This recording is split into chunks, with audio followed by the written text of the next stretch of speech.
Hello and welcome to Monday Madness, the show where we usually take unorthodox strategies and we try to make them as successful as possible. I say usually because today we're doing things a bit differently, because today we are taking a look at the new Battle Royale game mode.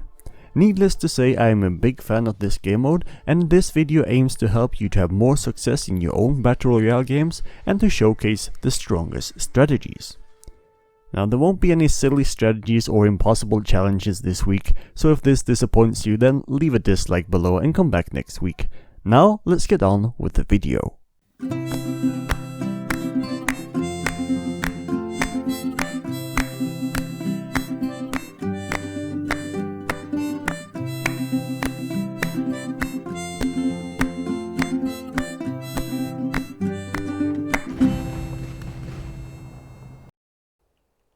Alright, so to quickly describe the concept of Battle Royale, for those of you that have not heard of it, it is a free-for-all format starting in the post-Imperial Age. You start off with 2 or 3 hero units, and you run around to capture camps in order to generate resources and to create more units. The map is shrinking in size, forcing the players towards the center, and the ultimate winner is the last man standing. After playing and watching a number of Battle Royale games, I can comfortably say that heavy cavalry is the way to go. The high mobility and the sheer strength of the unit allows you to expand quickly. Your first targets should be the outer unclaimed or unguarded camps. After that, you want to prey on the weaker players and generally try to avoid taking any large fights unless you're sure you can win without too many casualties. Having to replace your army will slow you down massively compared to a player that's only fighting guardians and capturing camps. Scouting and constant activity is the key to secure more camps. You can often find camps ripe for the taking just outside your line of sight. Once you have captured all the easy camps, the correct move is to wait and bide your time. Let the other players fight between themselves and don't take any unnecessary fights. Should you get attacked from both sides, you should focus all of your units on the side where your chances of winning are the highest. The mobility of your cavalry-based army also comes into play here, as it is quicker to reinforce. If all goes badly and you're trapped between 2 stronger players, then the correct move is to run with your whole army to the lower ranked enemies. You want to avoid to go for the center for as long as possible, as the guardians here are stronger and you risk getting pincered between several players. Another big reason not to go for the center too early is that other players will eventually be forced into the center at the same time. You are then forced to fight all the other players at once if you don't have anywhere to retreat. The correct move in this case is to fight your way out of the middle. If all I've said so far just fails, remember that the best way to counter an enemy army is to let someone else fight it for you. You don't need to be the best player. You just need the best players to wear each other out so much that afterwards you can just swoop in and win the day.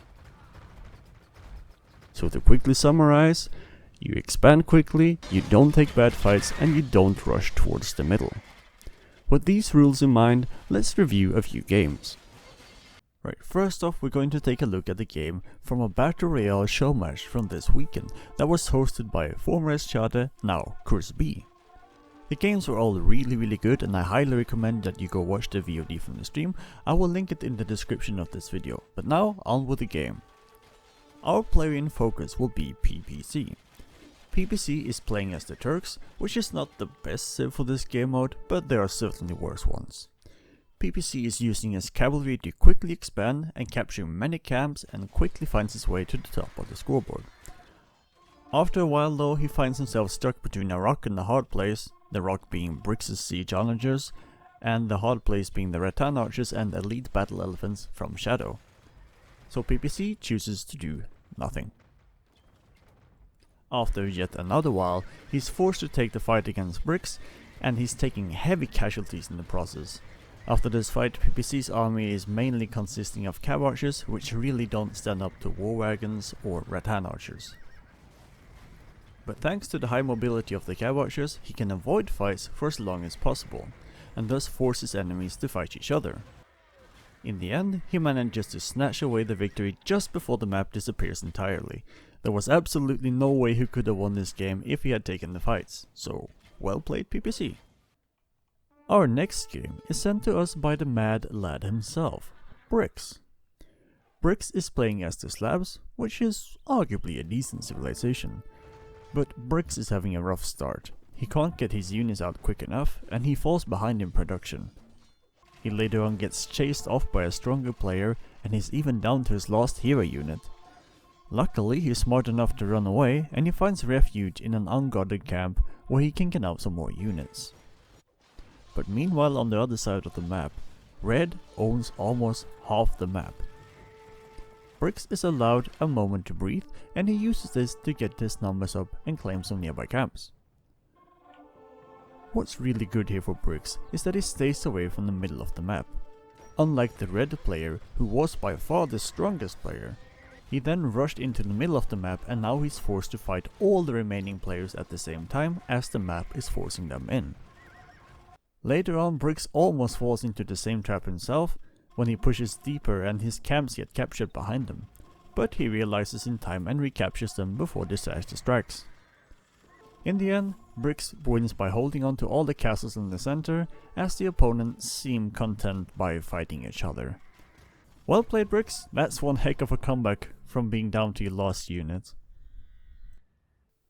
The last game of the day is sent in by myself, where I'm playing as the Cumans. Now, Cumans is by far one of the better civs for Battle Royale. Not only do you have good cavalry and a broad tech tree, you also have the fastest cavalry, and you're helped out by a few bonuses. Step Husbandry, for example, gives you an amazing advantage, and thanks for Cuman mercenaries, the first 10 Kipchaks you train are completely free. With that in mind, let's see how I did. As we expect, the fast cavalry allows me to capture several camps, and while some players are just finding the first ones, I've already got 3. I've captured more and more camps, and I completely steamroll my neighbors who have very limited cavalry in their armies. The Cuman horde spreads like wildfire across the map, and before long I own the majority of the camps. Eventually the map forces me towards the center, and at this point there are very few stables left on the map, so I have to transition into Kipchaks. I spot a fight between 2 players, and I decide to join in on the fun with my overwhelming horde of cavalry, but at the same time another player comes in from the back and captures my camps. This was a bit of a risky move from me, and I could have ended catastrophically. The end fight is between myself and the Grey, who is playing as the Italians, and even though he has a fair amount of Genoese crossbowmen, he simply does not have enough to match the player who's been controlling the majority of the camps since the start of the game. I think my opponent's biggest mistakes in this game was that they didn't work together against someone who was obviously stronger, and I also didn't see much cavalry on the map, which allowed me to essentially roam completely free. I hope that these games have given you a better understanding of the Battle Royale game mode and how to best go about it. Strong civs are by far the civs with good cavalry and a broad tech tree.